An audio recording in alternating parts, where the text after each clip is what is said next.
we're here today with the fire chief, Halifax Fire Department, Chief Jason Visberos, with our continuing programming on getting to know Halifax. Today we're going to take a little walk around the fire station with the chief, but first he's going to give us a little pre-introduction, give us some insight on himself, how long he's been chief, what his goals, objectives are, and Chief, good morning. Good morning. Nice to see you. Thank you. Thank you too. for taking this time for us to explain to the community what we have and what we would like to go here. First, if you could just tell us a little bit about yourself. Is this the first time you've been a chief? How long you've been in town, and so forth? It is. I've been in the fire service since 1992. I started off in the town of Swansea as a volunteer firefighter. Went to paramedic school. I worked for the Fall River Fire Department for a number of years as a paramedic, and then moved to the town of Sandwich in 2001. There I was had some administrative position. I was a firefighter paramedic. I also had an administrative position, taking care of the EMS end of the department. I was promoted to lieutenant in 2007, and then in 2014 I came here to the town of Halifax to be the fire chief, and I've been here since August of 2014. Excellent, very good. And what do you think of the town of Halifax? Well, I love it here. I love the town. Everyone was very welcoming from the minute I stepped foot in the office. One of the things that really attracted me to this department was hearing, in the fire service is a very small world, so we hear, what goes on in every other fire department, and I heard nothing but positive. I had a great staff to come into, for the most part, very young staff. It was exciting for me to come in and mentor new firefighters and, bring the Halifax Fire Department up to a new level, something I really look forward to. Excellent. As you talk about the staffing level, we're now a full-time, basically, fire department, and we also have some call service people. Right. How does that work out for the department? We're what's called a combination fire department. So we have, excluding myself, we have 8 full-time firefighters. They run 4 shifts. They work 24 hours a day. So we have 2 firefighters assigned to each shift, and they work a 24-hour schedule. Yeah. They're supplemented by the call staff, and all of our call department members receive the same level of training. They're certified to the level of firefighter 1 and 2. They get their certification. New hires are all required to be EMTs or paramedics, and we rely upon them heavily to supplement the full-time staff. Basically, the full-time, when we're staffed 24/7, we can respond to the first ambulance call. And once we respond to that and we transport, a transport can take up to 2 hours for the most part. We transport to all 4 area hospitals. And the town at that point is pretty much unprotected, so we rely heavily on our call staff. And we have somewhere in the number varies from time to time, but we try to maintain around 20 part-time or call employees. Good, very good. What would be your percentage of calls for EMS versus regular fire? So like every fire department in the nation, fire prevention work has made a big impact on the number of fires. So we don't see the number of fires that we did back in the 80s or even before that. But the medical calls has increased dramatically. In Halifax, the population is growing older. We look back at the demographic over the past 10 years and we see an increase in the median age.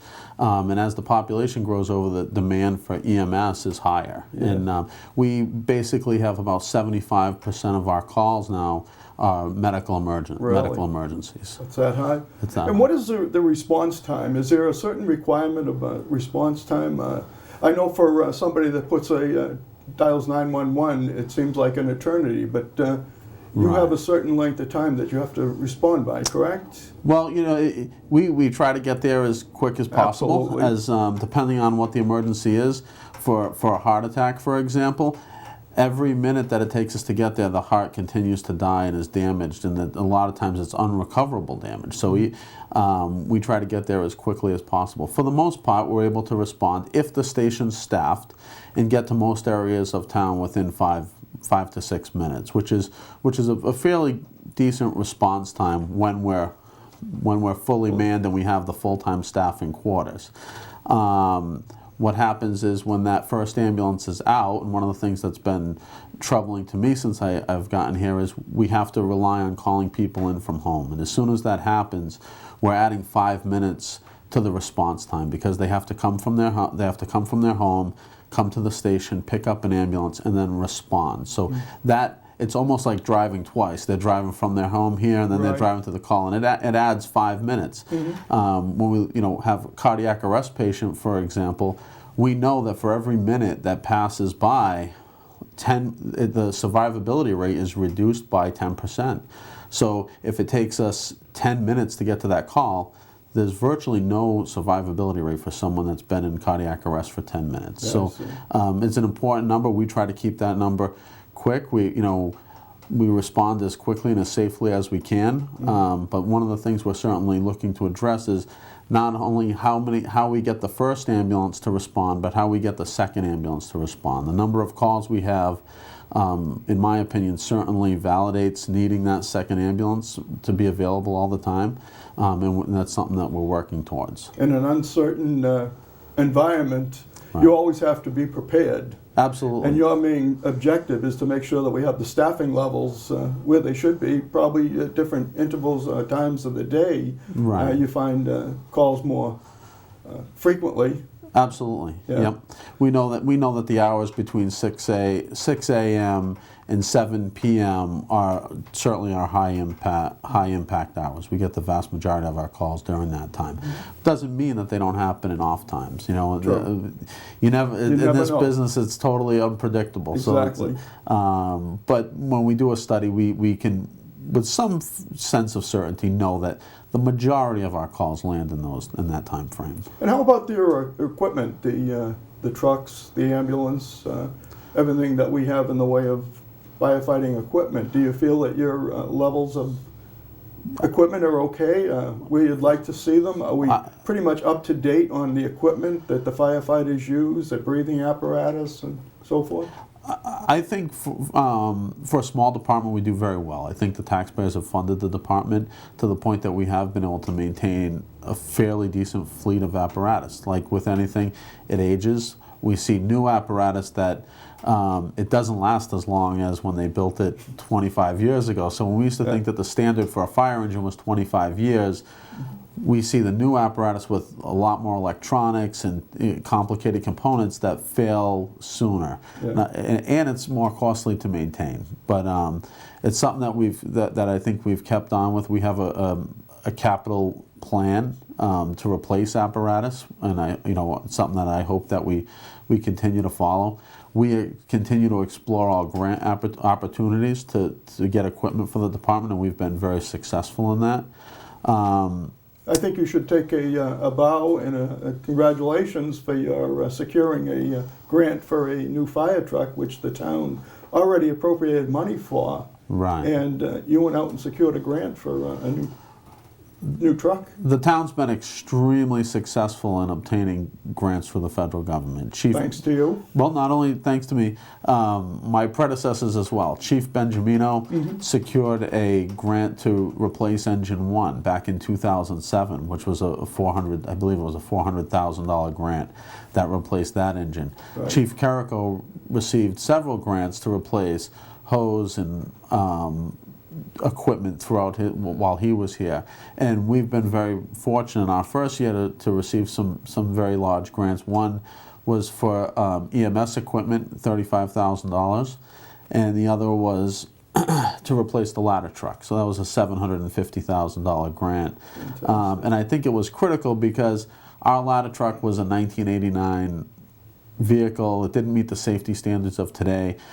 Most importantly is it didn't carry any water and it didn't have a pump on it. So really it was just a ladder truck that didn't really fit our needs very well. So the taxpayers had supported it, and luckily the federal government agreed with the need and decided to fund that for us. Excellent. And how about fire safety for the firefighters, their breathing apparatus? I saw on Chronicle a couple of weeks ago there was a program about just washing machines to clean up hazardous waste and so forth. Are we pretty much up to date as far as firefighter safety goes? We are, obviously firefighter safety is our top priority. We have to take care, we have to take care of our own. We are fortunate to, like I said, as a small department, we have a gear washing system. A lot of larger departments don't have that.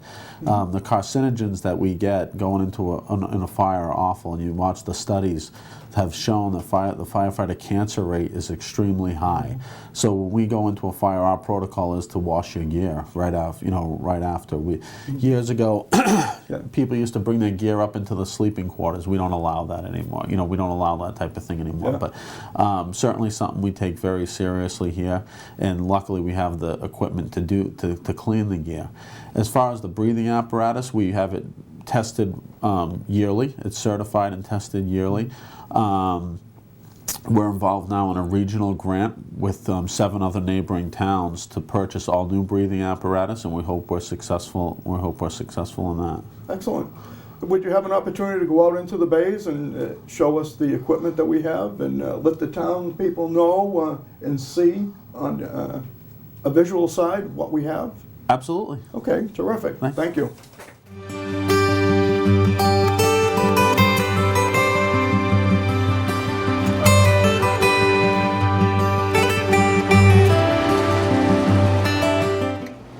Okay, Chief, so this is the ladder trucks that we have. I see 3 pieces of large apparatus that we've got here. They all have their own unique uses, I'm sure. Yep. Most calls probably don't require the ladder truck that you have here, but could you explain a little bit about the pieces, their age, and what their basic use is for? Absolutely. So we have 2 frontline fire engines, or what's known as a pumper truck. They carry water on it. They have pumping capabilities, and they carry hose that we could tie into a fire hydrant. Yep. This engine 1 is our frontline piece. It's a 2007 truck that was actually, as I had said earlier, secured through an assistance to firefighter grant from Chief Benjamino had written back in 2007. This responds to most of our. This is the piece that responds to most of our calls. It carries the jaws of life, goes to motor vehicle accidents, and pretty much any fire or alarm that we receive. Basically, the workhorse of the department. Right now, this is the workhorse. Right now, yep, absolutely. And is it subject to upgrades periodically? I mean, you say it was from 2007. So 2007, it's a newer piece. Although, like I had said earlier, that apparatus doesn't seem to last as long as it used to. We try to we hope that we get a 25-year lifespan out of it. But after 15 years, it requires a major upgrade, where we recondition it or refurbishment. So it's something that we have on our capital plan 3 years from now. And hopefully we get to keep this around for, at that point it will become a reserve piece, but hopefully we get to keep it for a 25-year lifespan. How about the second vehicle that I see down here in line? So this is it. Would this be the backup piece at this point? This is pretty much the backup piece right now. It's a this is a 1997 KME pump. It also carries water, has pump, has hose, that type of capabilities, and it's our second due piece. Generally, if we have a structure fire right now, engine 1 will respond with the duty crew, which is two people, and then the call firefighters will come back and man engine 2, and this will be the second piece that we take out of the station. I said there was a big problem in Boston with the fire hoses not being fire retardant. It's something that the National Fire Protection Association is certainly working on. Yes, our hose here is fairly new. It's lightweight. It's called large diameter hose. Our 4-inch hose that we tie into a fire hydrant will give us 1,000 gallons of water a minute. We're fairly fortunate in that. Or adequate there. Adequate, yeah. Absolutely. And the ladder truck. So this is a 1989 ladder truck, and what's unique about this ladder? A couple things. First is it's a ladder truck. It's a 100-foot aerial ladder. It doesn't carry any water, so there's no water on this truck. There's no hose on this truck, and there's no pumping capabilities on it. So Basically a rescue type vehicle? Sure, or ventilation if you had to get up on a roof and do a ventilation. But one of the problems with it is because it doesn't have those other things, a hose, pump, and water, it's usually the last piece that we bring out. So we bring the 2 engines first, and then we bring this. Well, by the time this gets there, we'll have hose laid in the street, and positioning of a ladder truck is very important. So that's been an obstacle with this vehicle. That's why it probably doesn't get used as much as it could have and used to its potential. But our first priority is to get the water on scene and be able to connect to a fire hydrant. This is the vehicle that's going to be replaced this year. We're expecting its replacement to be in July of this year. It's coming from South Dakota. But what's going to be unique is a couple things. First is it won't just be a ladder truck. It's what they call an aerial, it's a tower truck, a tower. It has a bucket at the end where the 2 firefighters can stand in and go up and fight the fire from that position. Right. It's much safer to do a rescue. But what's also important about it, it's what they refer to in the fire service as a quint. So it does 5 different functions. It has the ladder truck, but it also has hose, it has water, and it has pumping capabilities. So it's technically a fire engine that we have a ladder on, and it's a multi-use piece of apparatus. So when we get that in July, that'll be the first piece that you see going down the road, and it's going to really enhance our operation to get it there and be able to position that ladder where we need it to do a rescue or to apply water to the fire, that type of thing. So we're very excited about it. 2 points that you just brought up. One was the rescue on the ladder truck. And I see that they have ladder trucks now that have actually a platform that they can raise so that when they're rescuing people from an elevated building, that they could bring 4 or 5 people out. Right, and that's what we're going to have. That's what I was saying. It has a basket at the end or a bucket at the end, and the 2 firefighters can be up in the bucket and assist victims or people that are trapped into the bucket, and we can lower them, bring them down that way. They could also climb up and down the ladder, but it has much easier to use. Sure, when I explained it at town meeting, one of the things I said is try to picture an elderly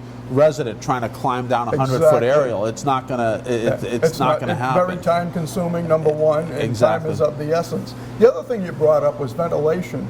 Do you see that these solar panels that people are putting up on their roofs as being kind of an obstacle in the way? Is that it's something that you have to address in the future? Or? Absolutely something that we have to address. It's funny you asked that question because we have 2 new lieutenants who are worked on a presentation to bring back for the department, because solar panels really does affect how we ventilate a fire. It affects how we operate at the fire and how we ventilate a fire. So as the amount of solar panels increase, we look for different ventilation tactics that we will need to use. Right, at this point it must be a very time-consuming thing to have to go through that extra layer of material to we can't even go through that layer. I mean, they're energized, the sunlight energizes the panels, so they're certainly hazardous in that aspect. They're hazardous to firefighters because the panels are energized just by very nature of the sunlight. Right. So, and it's almost virtually impossible for us to get to the roof underneath. So we look for different and have to utilize different tactics on that scenario. So it's just one of the examples of the complicated part of firefighting that we run into.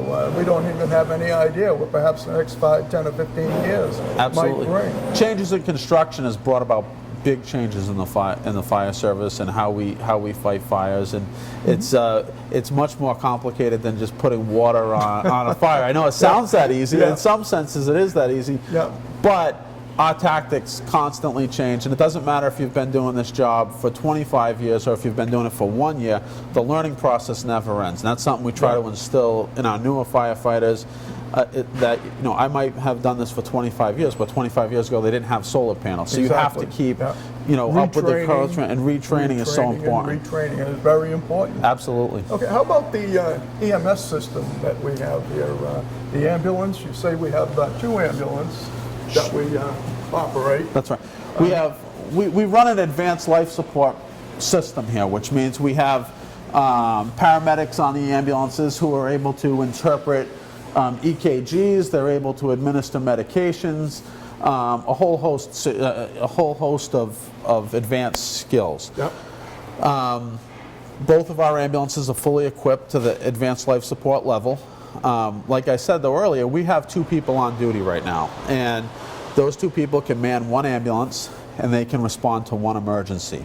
Several hundred times a year though, while they're at the hospital or while they're on a call, we have multiple medical calls. As I had said earlier, 75% of our calls are medical related. EMS. And the time frame is so important to be able to get someone here, man the second ambulance, and respond. We lose roughly 5 minutes in those cases, sometimes more. We also rely heavily on our mutual aid partners, surrounding communities. Right. There are occasions, the call staff isn't necessarily required to be available 24 hours a day. They have jobs, they have other things, they go to school, they have a whole host of things like everyone does. Yep. And we don't know that they're immediately available. So when we put out a tone or a page for them, sometimes it takes a couple minutes to know if anyone's going to come back, or if we have to go to a mutual aid community. So that's one of my top priorities, is how we address that, and not only how we address it in the most financially responsible way. We know that was a concern. Finances are a big issue, and how can we do that? So in September of 2015, we convened the Fire Study Committee, which is a group of residents. There's a selectman on it, a member of the Finance Committee on it, several residents at large, and myself. Yep. And we looked at a couple issues. First was our ambulance rates. We wanted to come up with I wanted to come up with a funding mechanism before we brought the rest of the proposal forward. We know that people struggle in Halifax, and how can we do this in the most financially responsible way? And we found that our ambulance rates were very, very low. We weren't charging enough to cover what it was costing us to man an ambulance or to do these calls, and in many cases the insurance covers that. Right. So in January we had a special town meeting. We readjusted our ambulance rates. With those new rates, we feel that there's enough money will be generated, enough funding or enough money will be generated in order to address the staffing concerns we had. So what we're proposing, we're hoping it gets on at the May town meeting. It was our hope. We started billing back in January, so it takes us a few months to start seeing that revenue come in. Right. But what we did, we looked at how we could better staff the ambulances and how we can improve the service to respond to not only the first medical emergency, but the second medical emergency. There's always going to be a case where we can't cover every call, or where we need to go mutual aid. Exactly. But we have hundreds of second medicals every single year. So how can we do that? And what we did is we looked at the time of day. When do we have a big impact of those calls? Like I said earlier, we know that's every single day of the week. Doesn't matter if it's weekends or not, but consistently between the hours of 6A, 6A, 7P, somewhere in that range. Yep. And what we proposed is to put 2 additional full-time firefighters in those spots. So it would bring our staffing up to 3 members during the day. Yep. And then on the night shifts, what also was very important was how to re-engage the call department, how to keep our call members active. So what we worked on a proposal where we're going to use a call member at night. It's certainly more financially responsible. It's right. Financially, it works, but more importantly, is it re-engages the call members of the department, and keeps them active. Yeah, so keeps them busy. Keeps them busy. Sure. If you don't use them, you lose them, Exactly. and that's the big thing. So, and then we'd have 1 additional call member come in at night. So we would have 3 people on 24 hours a day, 7 days a week. Full staffing. And then what we do is something called recall. So when an ambulance goes out and it transports someone to the hospital, pretty much 2 people are going to be on that call. And that would leave 1 person back, which would be ideally the captain or the lieutenant, the shift officer, who's running the town in my absence. Right. When they come back, we would recall 1 member to come back and man the station with him. And that way, when a second call comes in, that second ambulance can immediately respond. It's immediately available. There's some benefits to it. It'll cost us a little bit of money to do that. However, we're going to save money. Right now, when I have to man a second ambulance, we tone out for all available EMTs, because we don't know who's going to will come be able back. to respond. And there are cases where we have no people come back and we have to go mutual aid, but there are other cases when I have 6 people come back, when realistically I only need 2. Right. So switching to this new staffing plan, we're going to save money in that, because we'll have more importantly, we'll have those 2 people readily available to respond immediately to the emergency. Excellent. Very good. Sounds like you put together a well thought out plan here. Sure, we're hoping to, continue to keep people informed about it.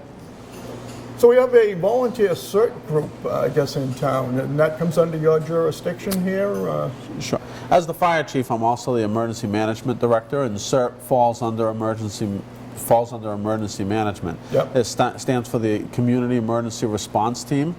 Tom Schindler is the CERT director. He's also a call firefighter here. And we're constantly recruiting new people. We're a very small town, and we don't have enough staffing for large-scale events, not large-scale emergencies. So, for example, CERT is very instrumental on manning our shelters in the event of an emergency, or extra manpower to be able to stand by down power lines, that type of thing. But they run a 10-week training program. We're partnered with 7 other communities as part of a regional emergency planning zone. Our next one is starting in March, and it's going to be held in the town of Bridgewater, I believe. But it's a great opportunity for people who want to help out and get some training in the process. Is there any age restriction? I'm thinking of some kids up in high school that might have goals of future firefighting abilities. Would they be eligible to become a CERT? Yeah, absolutely. So junior, senior in high school, absolutely. And we have roles for any age bracket. So it could be manning the shelter or manning the emergency operations center, that type of thing. Not everything is physical, hands-on. The training is certainly, they do a lot of hands-on training, but there's opportunities for people in all demographics to help out. Beautiful. Excellent. Do you want to get into the equipment? Sure. The gear that the firefighters have, their breathing apparatus? Absolutely. I'll have a firefighter come over. Turnout gear, I believe you call it? Absolutely. I'll have a firefighter come over and we can go over what the typical firefighter wears for gear. Yeah, fine. So, Chief, is this a typical firefighter's gear that they would wear out on every response when they're... It is. This is a structural... We have a lot of different types of gear, but this is a structural firefighting ensemble. So he has... this is firefighter Coveney. Coveney? Good. How are you? Thank you for being with us today. Well, thank you. Thank you for your service to the town also. Thank you very much. It's my pleasure. It's very important to us, you know that. Thank you.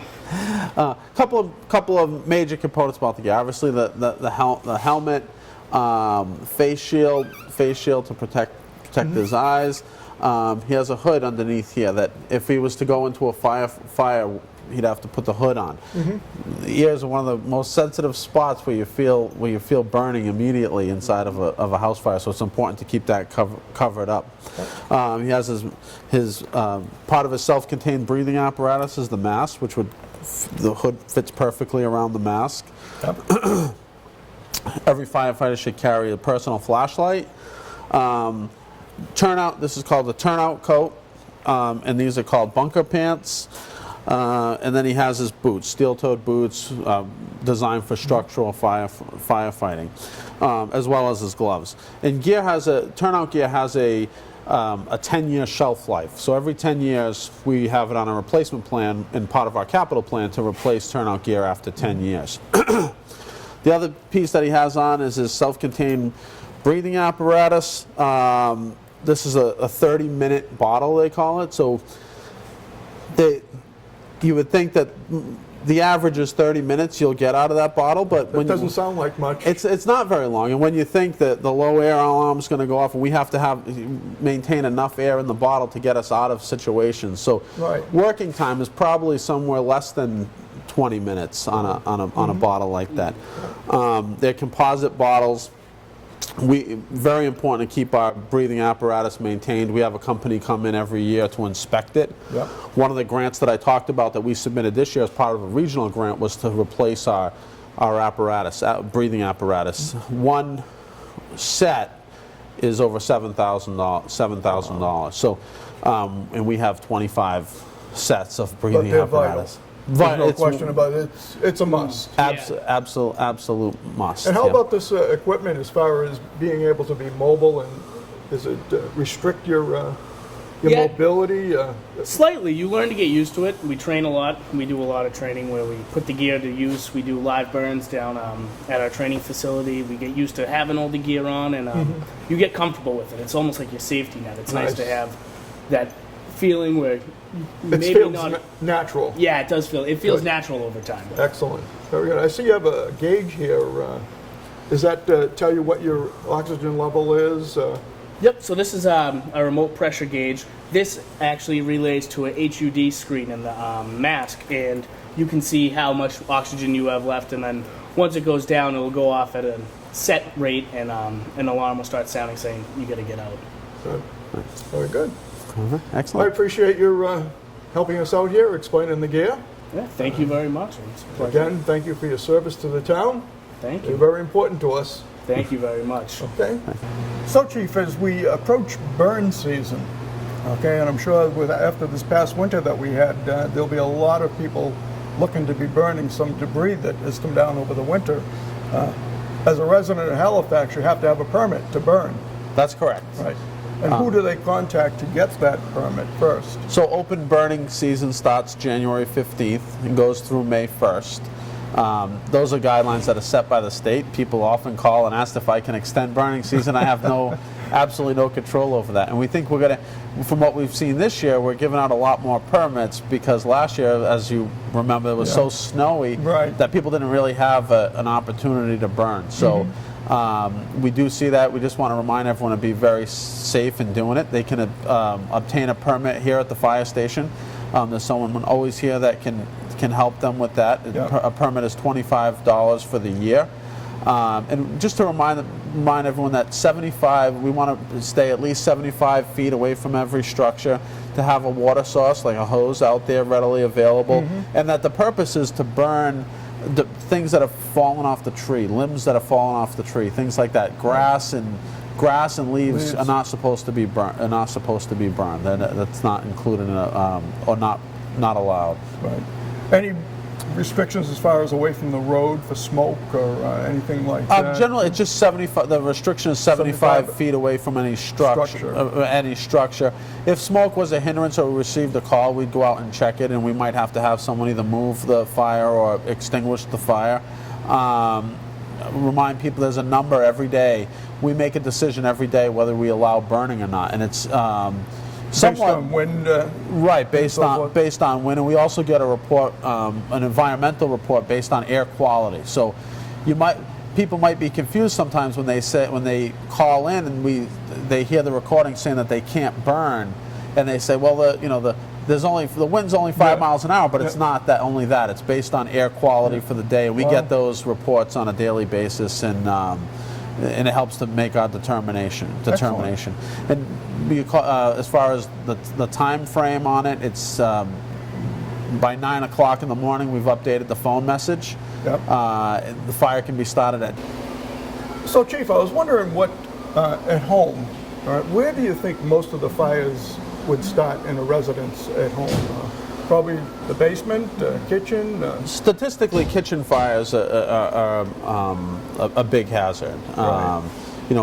Safe practices in your kitchen.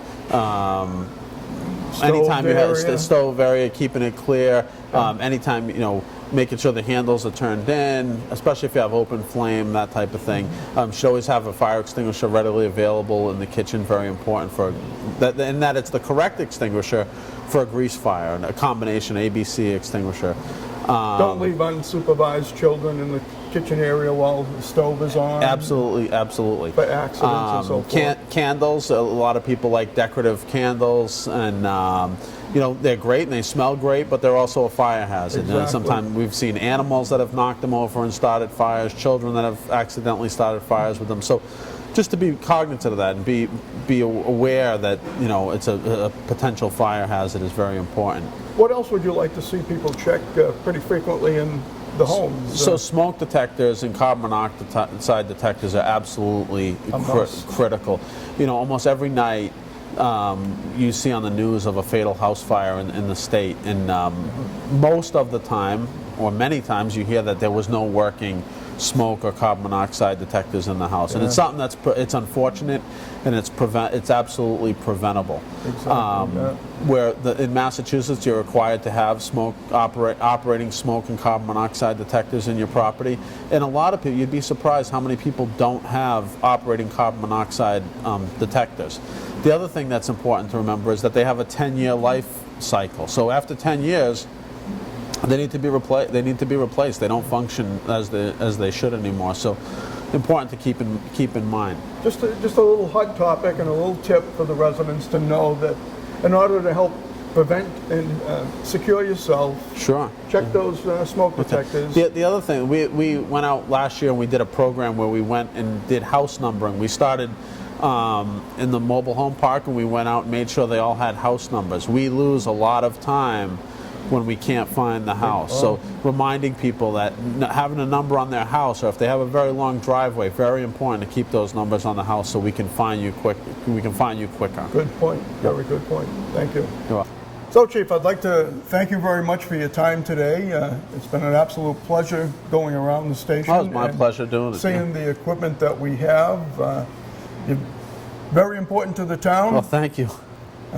We all rely that when we dial 911 that we're going to have a response as fast as possible, and I know that's your mission. Absolutely. Is there anything else that you would like to add before we close this? I would just like to, remind the people at home that every Friday we post on the Halifax locals. We try to profile one of our firefighters and give people at home a little bit of information about who works for them.